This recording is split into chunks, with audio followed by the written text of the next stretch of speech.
کیا آپ اپنے آپ کو تنہا، اکیلا اور بے سہارا محسوس کرتے ہیں؟ آپ کو لگتا ہے ایسا کوئی بھی نہیں ہے جو آپ سے محبت کرنے والا، آپ کی سننے والا، آپ کو سمجھنے والا، آپ کو پیار سے صحیح بات سمجھانے والا، آپ کو سیدھے رستے پر چلانے والا اور آپ کو کامیاب کروانے والا ہو؟ اب یہ بھی ممکن ہے کہ آپ کا یہ احساس بہت شدید نوعیت کا نہ ہو، لیکن کبھی کبھی آپ کو ایسا محسوس ہوتا ہو کہ آپ بہت سے خونی اور قریبی رشتوں، دوستوں، جاننے والوں اور انسانوں سے بھری اس دنیا میں اکیلے پڑ گئے ہیں۔ تو آپ ایسی تنہائی کیوں محسوس کرتے ہیں، اور آپ اس تنہائی سے کیسے نکلیں، اور کیسے آپ کو یہ یقین ہو جائے کہ آپ بے سہارا نہیں ہیں؟ نمبر ایک مسلمان کی حیثیت سے ہمارے لیے یہ بنیادی اور واضح بات ہونی چاہیے کہ کوئی بھی انسان اکیلا نہیں ہوتا، ہمیشہ اس کے ساتھ دو ہوتے ہیں، ایک اللہ اور دوسرا شیطان۔ انسان کو اللہ نے یہ اختیار دیا ہے کہ وہ کس کی طرف اپنی رغبت رکھتا ہے۔ اگر انسان کی رغبت صحیح معنوں میں اللہ کی طرف ہوگی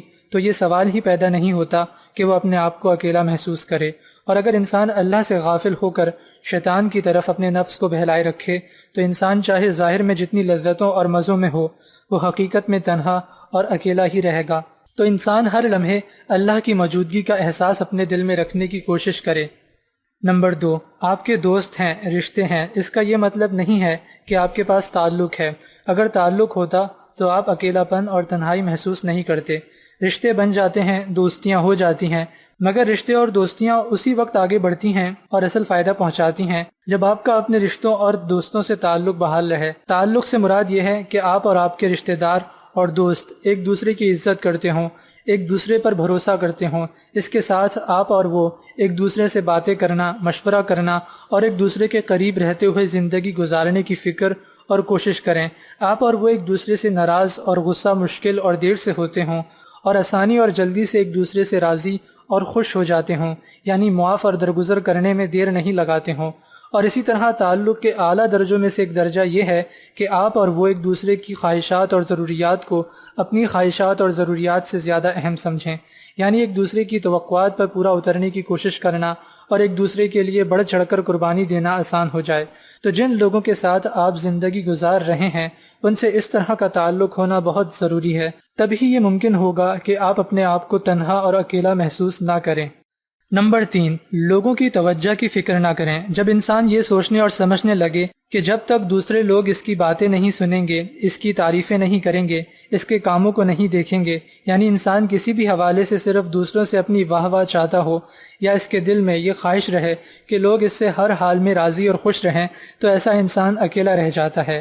دیکھیں، آپ ہر صورت میں لوگوں کو خوش نہیں رکھ سکتے، اور نہ ہی یہ ممکن ہے کہ ہر انسان آپ سے راضی ہو اور آپ کو اہمیت دے۔ کوئی آپ سے راضی نہیں ہوتا یا آپ کو اہمیت نہیں دیتا تو آپ اس کی فکر چھوڑ کر اللہ کی رضا کے لیے لوگوں سے تعلق میں رہیں یا ان کے کسی کام آئیں، کیونکہ اگر آپ یہ سوچ کر لوگوں سے ملیں گے، ان سے باتیں کریں گے یا ان کی مدد کریں گے کہ وہ آپ سے خوش ہوں، تو ایسا ہونا ناممکن ہے، اور آپ کی یہی سوچ آپ کو تنہائی اور اکیلا پن محسوس کروائے گی۔ نمبر 4، پیسوں، چیزوں اور کاموں کو انسانوں سے زیادہ اہمیت نہ دیں۔ اس دور میں زیادہ تر لوگ پیسوں کے لیے چیزوں، کاموں اور انسانوں کو قربان کر رہے ہیں۔ پھر کچھ لوگ چیزوں کے لیے پیسوں، کاموں اور انسانوں کو قربان کر رہے ہیں۔ کچھ لوگ ایسے بھی ہیں جن کے نزدیک کام سب سے زیادہ اہم ہے، وہ پیسوں، چیزوں اور انسانوں کو کاموں پر قربان کرتے ہیں۔ پھر آتے ہیں وہ خدا ترس اور انسان دوست لوگ جو انسانوں کے لیے پیسوں، چیزوں اور کاموں کی قربانی دیتے ہیں۔ یہ ساری بات کرنے کا مقصد یہ ہے کہ اللہ نے سب سے پہلے انسانوں کے لیے انسان بنائے تھے،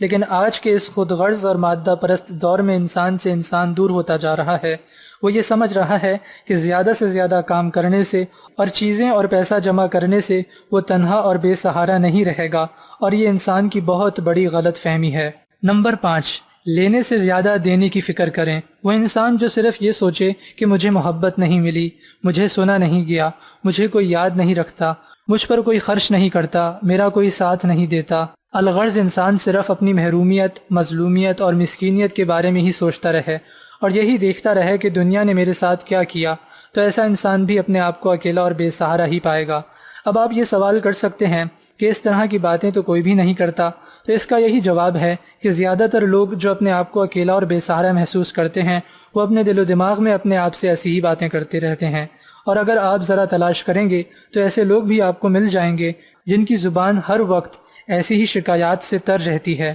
آپ کو اس بات کی فکر کرنی ہوگی کہ میری ذات سے لوگوں کو کیا ملا۔ یہی فکر آپ کو اکیلا پن محسوس کروانے سے بچائے رکھے گی۔ نمبر 6، ناممکنات اور تصوراتی دنیا میں نہ رہیں۔ ایسا عام طور پر جب ہوتا ہے جب لوگ فلمیں اور ڈرامے دیکھ کر یا ناولز اور جھوٹے سچے تاریخی قصے کہانیاں سن کر یا پڑھ کر ان سے بہت زیادہ متاثر ہو جاتے ہیں اور اپنے ذہن میں ایک خیالی دنیا بنا لیتے ہیں، جس دنیا میں وہ اپنی پسند کے خیالی اور غیر حقیقی حالات و واقعات اور مشاہدے اور تجربات ترتیب دے کر سوچتے رہتے ہیں۔ دیکھیں، اپنے تصور کا استعمال کم و بیش ہر شخص کرتا ہے، لیکن اپنے تصور سے بے علمی، غیر حقیقی و عقلی اور منفی واقعات کو دیکھنا اور ہر وقت اپنے تصورات کی دنیا میں رہنا آپ کو اکیلے پن سے دوچار کر سکتا ہے، کیونکہ تصورات کی دنیا میں رہنے والا انسان زندگی کی اصل حقیقتوں کو نہیں سمجھ پاتا۔ نمبر 7، اس بات کو سمجھ لیں کہ حقوق اللہ اور حقوق العباد دونوں کا حق ادا کرنے کا اصل صلہ اللہ تعالیٰ سے ملے گا، وہ بھی دنیا میں نہیں بلکہ آخرت میں۔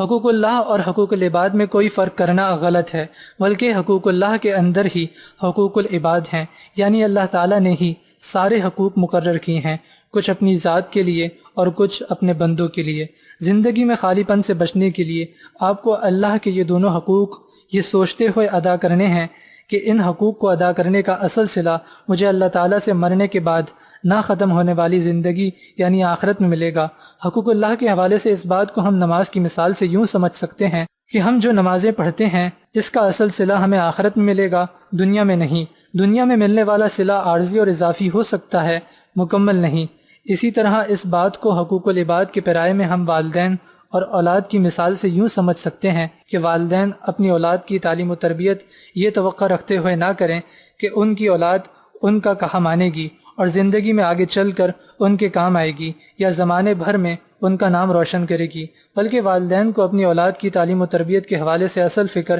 اس بات کی ہونی چاہیے کہ اللہ ہم سے راضی ہے یا نہیں، کیونکہ اولاد اللہ کی امانت ہوتی ہے نہ کہ والدین کی ملکیت، اور اللہ اپنی امانت کے حوالے سے سوال کرے گا۔ اسی طرح اولاد بھی اپنے والدین کی عزت، خدمت اور اطاعت یہ سوچتے ہوئے نہ کرے کہ اس کے والدین اس سے خوش ہوں گے اور اسے بدلے میں کچھ دیں گے، بلکہ اولاد کے ذہن و دل میں یہ بات واضح ہو کہ والدین کے ساتھ حسن سلوک کا اصل صلہ انہیں اللہ تعالیٰ سے ملے گا۔ بنیادی بات یہ ہے کہ یہ دنیا تو عمل کرنے کی جگہ ہے، اعمال کے راستوں سارے آخرت میں کھلیں گے، تو یہ چاہنا کہ ہر عمل کا فیصلہ اسی دنیا میں ہو جائے تو یہ بے چینی اور اضطراب کا ہی سبب بنے گا، خوشی کا نہیں۔